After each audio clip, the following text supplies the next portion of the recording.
ऐसा हो जाता है। मेरी बात पे यकीन करें। मुझे तुम्हारी बात का यकीन है, लेकिन तुम ऐसा सोचो तुम्हारी नींद पूरी नहीं हुई शायद, इस वजह से तुम्हें वहम हो रहा है। ठीक है, परेशान मत हो, परेशान। कहीं ये इसको पता तो नहीं चल गया?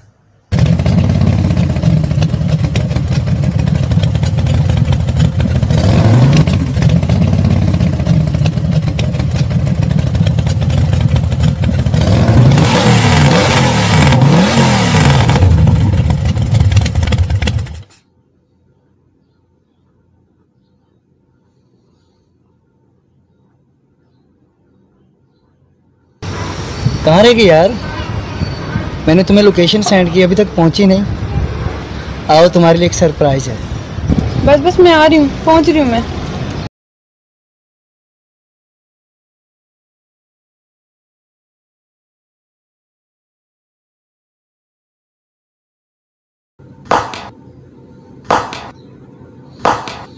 कहते हैं और देखकर तुमको हम एक शोख गजल कहते हैं। ये संगे मरमर से तराशा हुआ तुम्हारा शफाफ बदन, देखने वाले तुझे ताज महल कहते हैं। वाह, अच्छा अब ये शेरो शायरी छोड़ो, और ये आलीशान महल जैसी जगह किसकी है और मुझे इधर क्यों? ये आलीशान महल जैसी जगह खरीद कर आपके नाम कर दूं, कैसा? जी हाँ, ये जगह हमारे लैंडलॉर्ड मुनीब साहब की है और उनका कहना है कि वो यहाँ कुछ सीक्रेट काम करते हैं। सीक्रेट? मैं तो समझी नहीं। समझा तो मैं भी नहीं। अब मैं तुम्हें इस महल की लाइब्रेरी दिखाता हूँ। और इरफान, कितनी जबरदस्त जगह है, और मैं सोच रही हूँ यहाँ जो लोग रहते होंगे कितना मजा आता होगा ना उन्हें रहने में। ये बात तो है, और तुम्हें इससे भी एक अच्छी जगह दिखाऊं इस महल की, जो कि इसकी छत है। जब वहां से हम नज़ारा करते हैं और ये पूरा जब नजर आता है तो मजा आ जाता है। चलो चलो देखिए।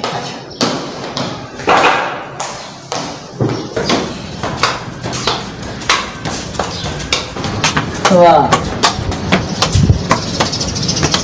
क्या बात है।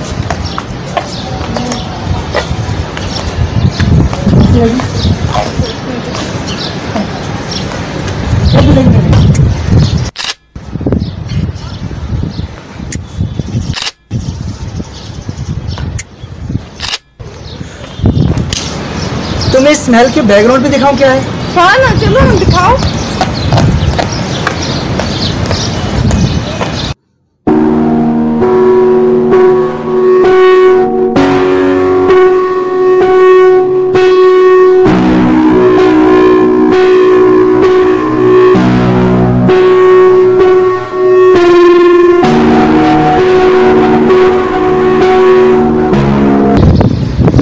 रही हूँ ये लोग अपनी जिंदगी कैसे गुजारते होंगे। कहती तो तुम ठीक हो, और तुम्हें पता है ये कौन लोग हैं? ये हालात के सताए हुए लोग हैं। तुम यहाँ से खड़ी हो जाओ और मैं लोगों की कुछ मदद करके आऊँ, ठीक है? घबराना नहीं, मैं भी आता हूँ।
करीब मत आना, मैं चिल्लाऊंगी, मेरे करीब मत आना। इरफान, इरफान, चिल्लाने का कोई फायदा नहीं, यहां तुम्हारी आवाज कोई नहीं सुनेगा।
कौन है तू? किसने भेजा तुझे? जब तक तू बताएगा नहीं, मैं तुझे जाने नहीं दूंगा।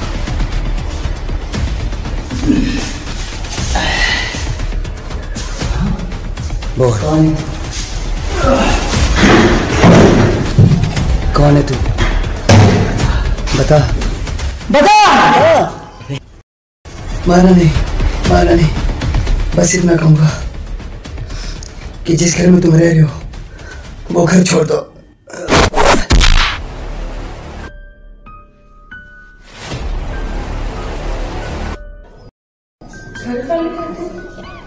घर खाली कर दे? क्या मतलब इसके कहने का? क्यों घर खाली कर दे? कुछ नहीं। मुझे बताओ इरफान, क्या हो रहा है मेरे साथ? मैं आपसे कब से कह रही हूँ मेरे साथ कुछ हो रहा है, आप मुझे नहीं बता रहे। मुझे बताओ मेरे साथ क्या हो रहा है, बताओ मुझे। बताता हूँ, सब बताता हूँ। जिस दिन हम उस घर में पहुंचे, उस घर को देखते मुझे ऐसा लगा कि यहाँ कुछ हमारे साथ होने वाला है, लेकिन मैंने अपना वहम समझ के उस बात को नजरअंदाज कर दिया। कुछ ही देर बाद मैं घर से बाहर गया और जब मैं लौटा तो मैंने देखा तुम कुछ बदली हुई हो और फिर अचानक से बेहोश हो गए। और उसके अगले रोज जब तुम पानी पीने गई तो मैं तुम्हारे पीछे आया। मैंने तुम्हारे रूप में एक ऐसी चीज देखी जिससे मैं घबरा गया और मैं जमीन पर गिरा। जैसे मैं जमीन पर गिरा तो तुम मेरे पास आई,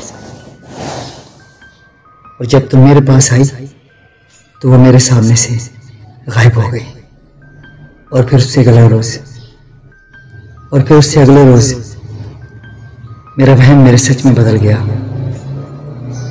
हावी नाम के एक भूत ने तुम्हें मारने की धमकी दी, मैं तुम्हारे पास पहुंचा तो मैंने तुम्हें बिल्कुल उसी के रूप में देखा। तुम्हारा चेहरा, तुम्हारे चेहरे के जख्म बिल्कुल उसी की तरह थे। मैंने देखकर एकदम से हैरान रह गया। और फिर मुझे उस वक्त मुझे अल्लाह याद आया। मैंने अल्लाह की मदद से उस हावी के साथ जो कि तुम्हारे अंदर था, लड़ाई की, जंग की। अल्लाह के कलाम से मैंने तुम्हारे अंदर से उस हावी को जो कि हमारे घर में है, तुम्हारे बदन से, तुम्हारे जिस्म से निकाल फेंका।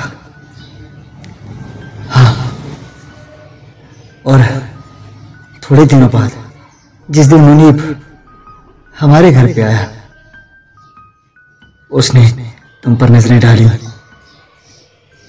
और कुछ ही देर बाद तुमने मुझे एक कहानी सुनाई कि मेरे पास अजीब से मैसेज आ रहे हैं किसी हावी के, जो कि मोबाइल पर और टीवी पर भी तुम्हें दिखाई दिया। और तुम्हारी बिगड़ी हुई हालत को देखकर मुझे पता चल गया कि हावी वापस आ चुका है और हावी हमारे घर में है।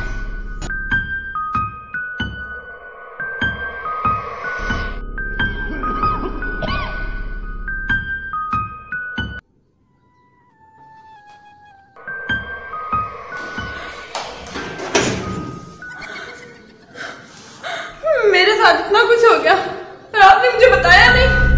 क्यों इरफान, क्यों नहीं बताया मुझे? क्यों छुपाया मेरे से इतना सब?